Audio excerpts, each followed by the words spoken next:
حي على الفلاح وقل رب زدنی علما۔ ایک بھائی پوچھتے ہیں، یقان احمد صاحب ہیں، کہتے ہیں کہ مسجد میں جب میں نماز کے لیے گیا تو خطبہ میں مولانا فرما رہے تھے کہ جو مانگنا ہے اللہ سے براہ راست مانگو، کسی درگاہ پر جا کر نہ مانگو، کیونکہ قبر میں مردے مدفون بے جان ہیں۔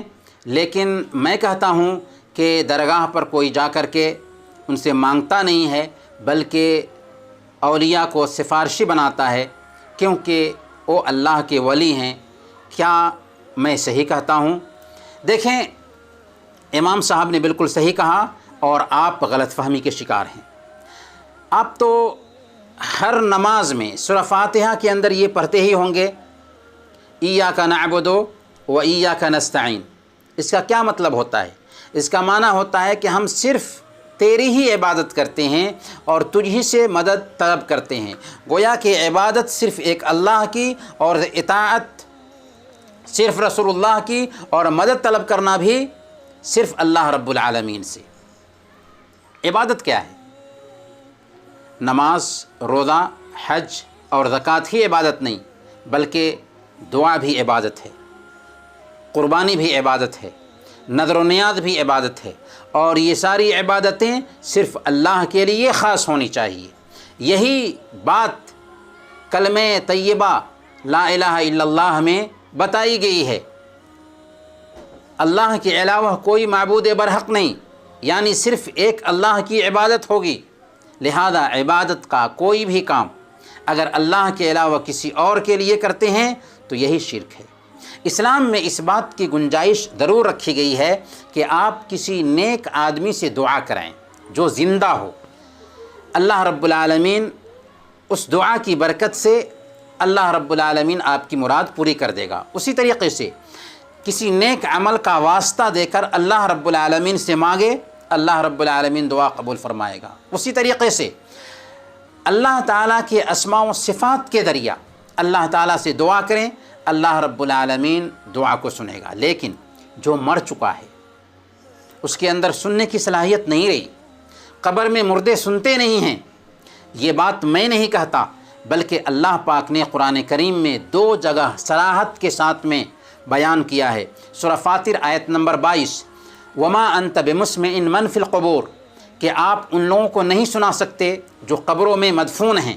اسی طریقے سے سورہ النحل آیت نمبر 80 میں اللہ پاک نے بیان فرمایا، انک لا تسمع الموتى، کہ اے محمد صلی اللہ علیہ وسلم آپ مردوں کو نہیں سنا سکتے۔ یہ خطاب کس سے ہے؟ یہ خطاب اللہ کے نبی صلی اللہ علیہ وسلم سے ہے۔ اگر ہمارے آقا محمد صلی اللہ علیہ وسلم مردوں کو نہیں سنا سکتے تو ہم اور آپ کس کھیت کی مولی ہوتے ہیں؟ کیونکہ مردے سنتے نہیں ہیں، اور جب سنتے نہیں ہیں تو بولیں گے کیسے؟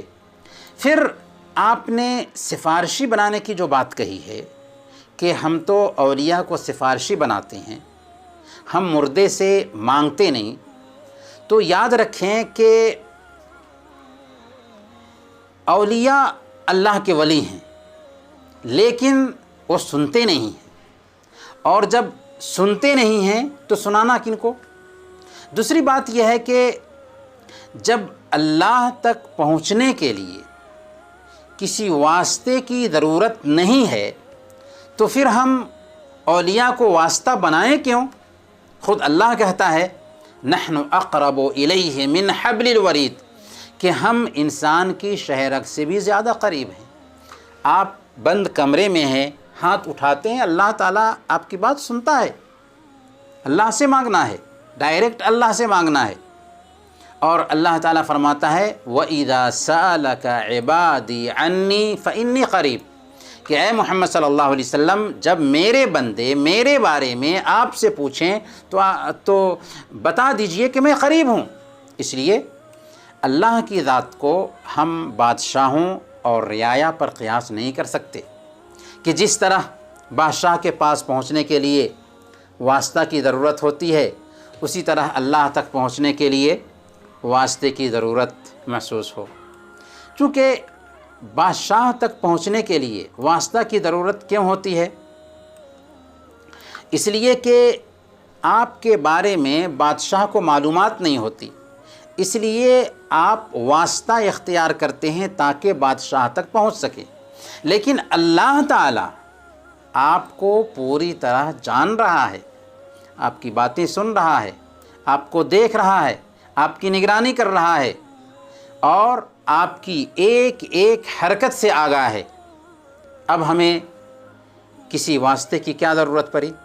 اور کل قیامت کے دن بھی اللہ کے پاس سفارش بھی ہوگی تو دو ہی شرطوں کے ساتھ سفارش ہوگی۔ وہ دو شرطیں کیا ہیں؟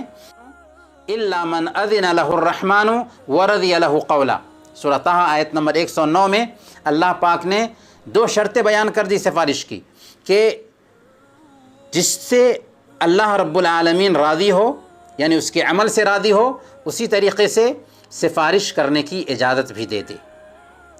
جب تک کہ اللہ رب العالمین کسی کے عمل سے راضی نہ ہوگا تب تک کہ اس کے لیے سفارش نہیں ہو سکتی، اسی طریقے سے جو سفارش کرنے والا ہے اس کو سفارش کرنے کی اجازت بھی دے دے۔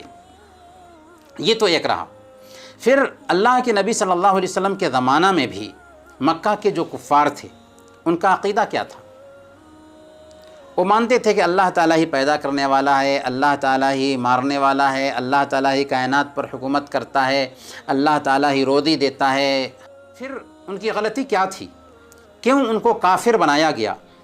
کیوں اللہ کے نبی صلی اللہ علیہ وسلم نے ان سے جنگ کی؟ اس لیے کہ ان کا عقیدہ تھا کہ یہ اولیاء ہمارے سفارشی ہیں۔ سورہ زمر آیت نمبر 3 میں اللہ پاک نے ان کا عقیدہ نقل کیا، ما نعبدہم الا لیقربونا الی اللہ زلفیٰ، کہ ہم تو ان کی عبادت صرف اس لیے کرتے ہیں کہ وہ ہم کو اللہ تک پہنچا دیں گے۔ دوسری جگہ اللہ پاک نے سورہ یونس آیت نمبر 18 میں بیان فرمایا، وَيَقُولُونَ هَؤُلَاءِ شُفَعَاؤُنَا عِندَ اللَّهِ، کہ وہ کہتے ہیں کہ یہ ہمارے اللہ کے پاس سفارشی ہیں۔